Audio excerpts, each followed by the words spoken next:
Putīns tikko lūdza palīdzību Ziemeļkorejai, un ne, tā nav izteiksmes figūra. Ukraina paziņoja nedēļas nogalē, ka Kims Čenuns nosūtīs līdz 50,000 karavīru uz Krieviju. Armija, kas sevi dēvēja par otro spēcīgāko pasaulē, tā, kas grasījās ieņemt Kijevu 3 dienās, šodien īrē kājniekus un pērk raķetes no nabadzīgākās un izolētākās valsts uz planētas. Taču viņš šajā stāstā pieļāva kļūdu. Kļūdu, kuru viņš vairs nevarēs labot, jo Putīns nemaksā ar naudu.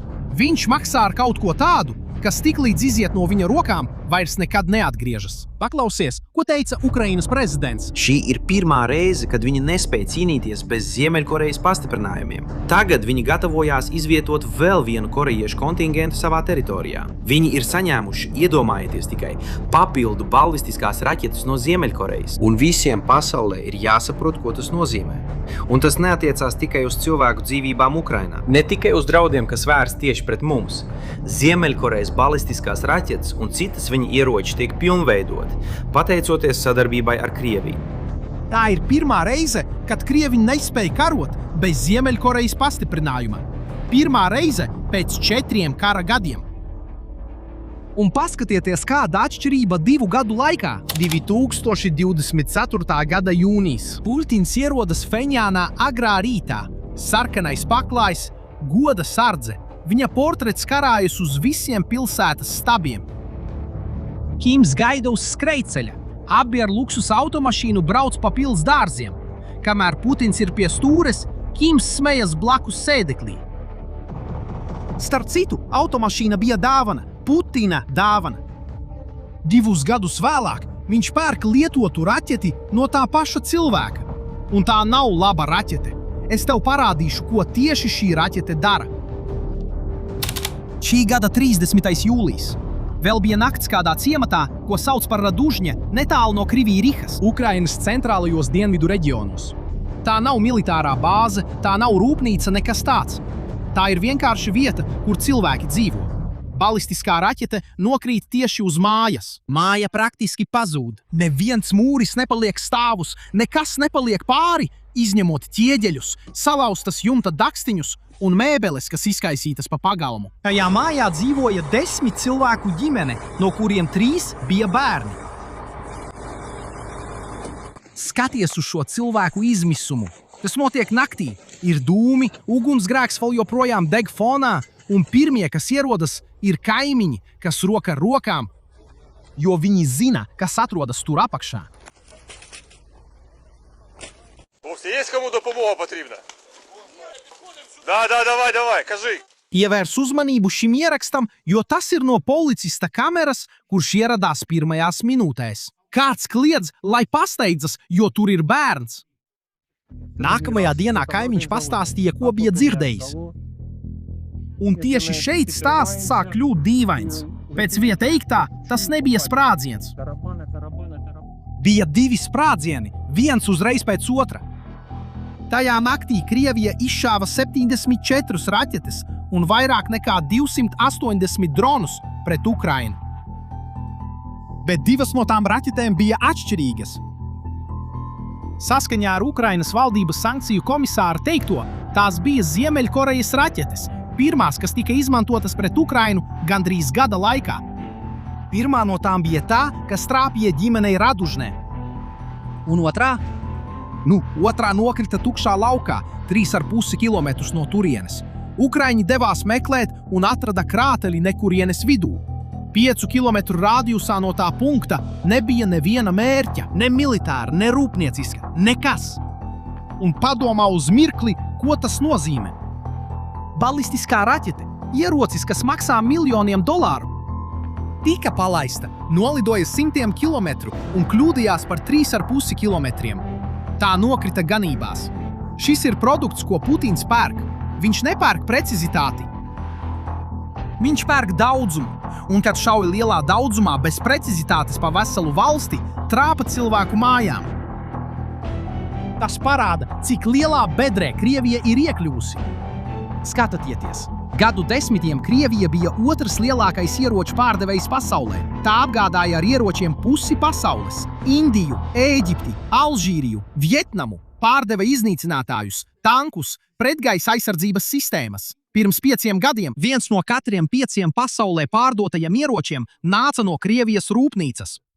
Bet šodien tas ir mazāk nekā 7%. Krievijas ieroču eksports 5 gadu laikā ir samazinājies par 64%. No visiem 10 lielākajiem pārdevējiem pasaulē Krievija bija vienīgā, kas samazinājās.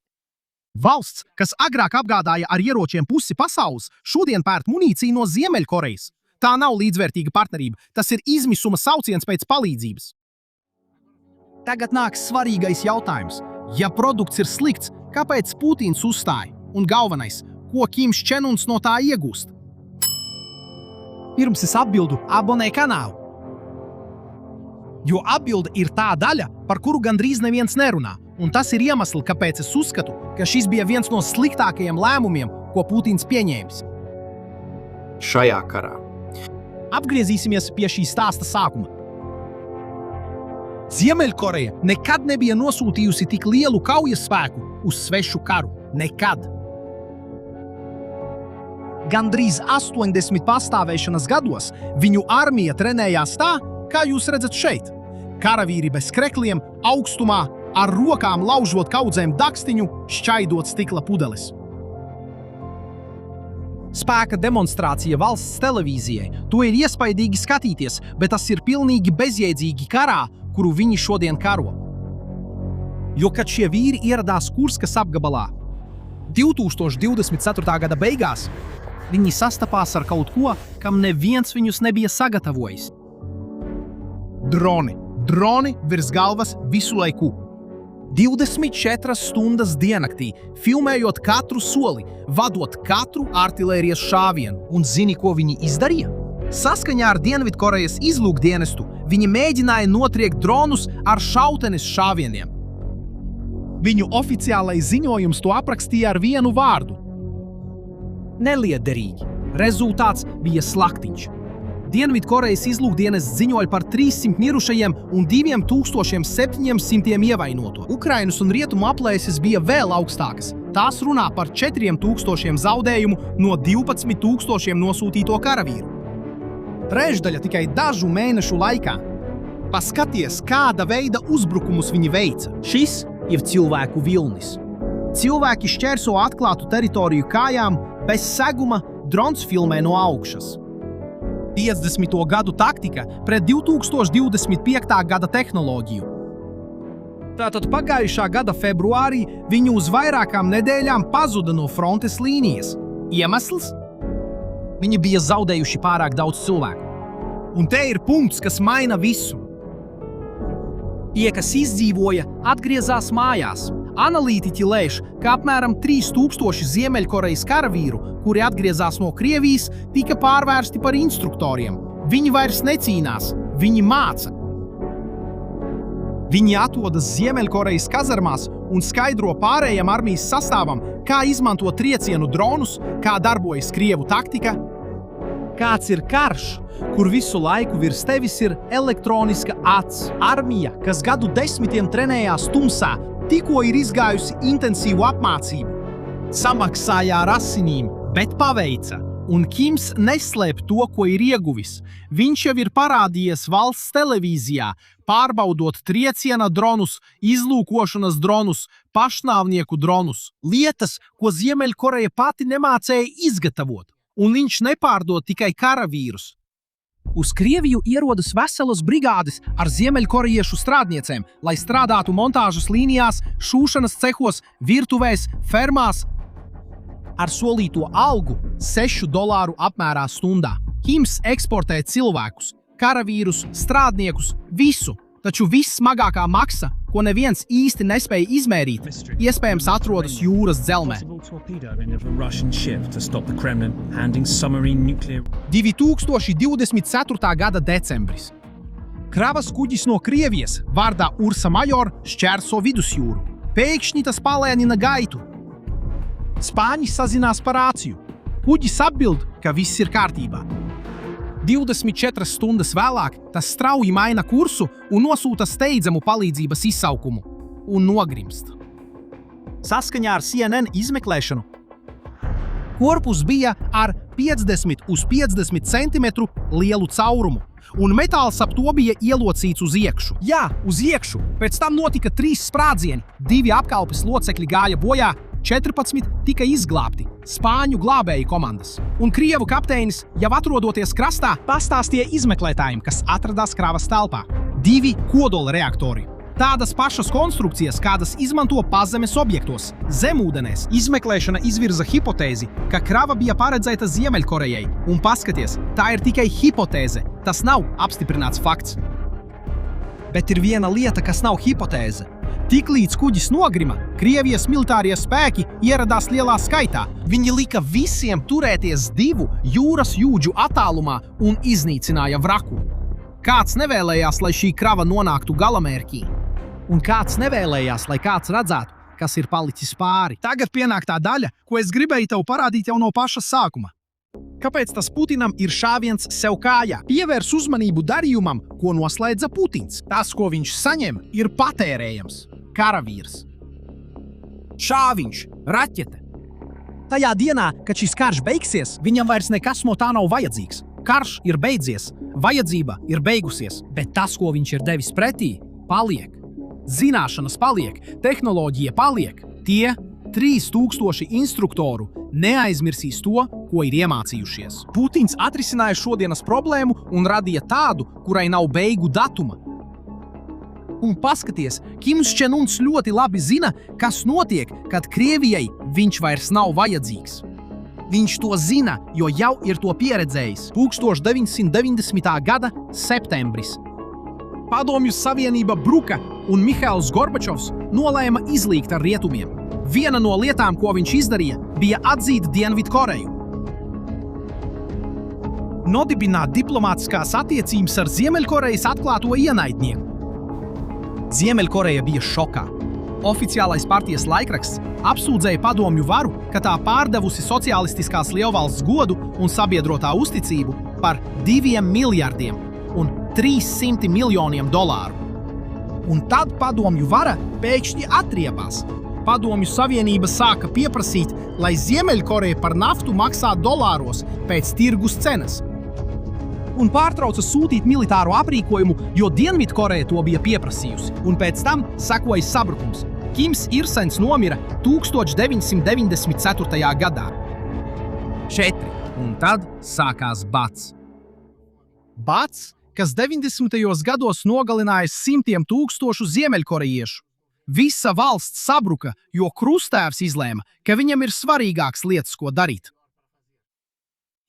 Kims Čen Uns bija bērns, kad tas notika. Viņš uzauga redzot visu šo. Un tieši tāpēc šoreiz viņš neprasa tikai solījumus. Viņš prasa tehnoloģijas, zināšanas, apmācību, lietas, kuras Putins nevarēs atņemt atpakaļ, kad mainīs savas domas. Tagad būsim godīgi. Ir cilvēki, kas tam nepiekritīs, un viņiem daļēji ir taisnība. Īstermiņā šis darījums Putinam atmaksājas. Ziemeļkoreja piegādā kaut ko tādu, ko neviena bagāta valsts nepiegādā. Vīriešus, kas ir gatavi mirt, un lielu daudzumu munīcijas. Tas ļāva Krievijai noturēties Kurskā. Tā ir realitāte, bet tieši tur slēpjas slasts. Putins atrisināja šodienas problēmu, radot problēmu, kas nav viņa paša problēma. Viņš paņēma armiju, kas bija iestrēgusi laikā, izolēta, atpalikusi un deva tai vienīgo lietu, ko nauda nevar nopirkt – īstu kaujas pieredzi. Pret droniem, pret elektronisko karu, pret īstu pretgaisa aizsardzību.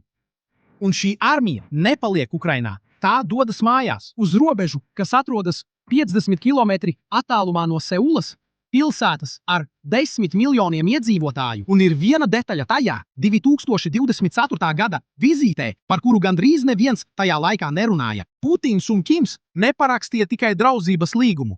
Viņi parakstīja savstarpējās aizsardzības līgumu. 3. pantā ir rakstīts, ja kādu no abiem uzbrūk, otram ir pienākums nekavējoties sniegt militāru palīdzību ar visiem pieejamajiem līdzekļiem. Citiem vārdiem sakot, ja Ziemeļkoreja iesaistās karā Āzijā, Krievija ir apņēmusies uz papīra iesaistīties kopā ar viņiem. Un pats interesantākais ir tas, ka Putins to parakstīja nepiemērotā brīdī. kad viņam izmisīgi bija nepieciešama munīcija. Viņš maksāja īstermiņa cenu, un, lai samaksātu šo cenu, viņš piesaistīja Krieviju visneparedzamākajai valstī uz planētas.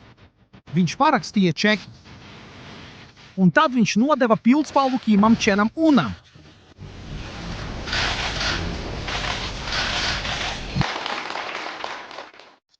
Un ne tikai Dienvidkorejai būtu jāuztraucas.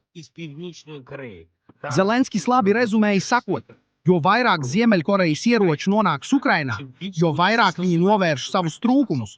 Un tad bīstamība pieaug Japānai, Dienvidkorejai un Filipīnām. Jo vairāk viņi labos savas nepilnības un nezināšanu, jo attiecīgi arī bīstamība būs lielāka.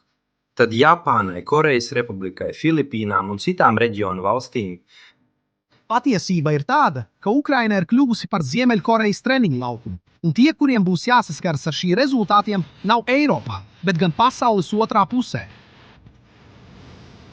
Un ir vēl viena lieta, ka mums tagad jāpievērš uzmanība.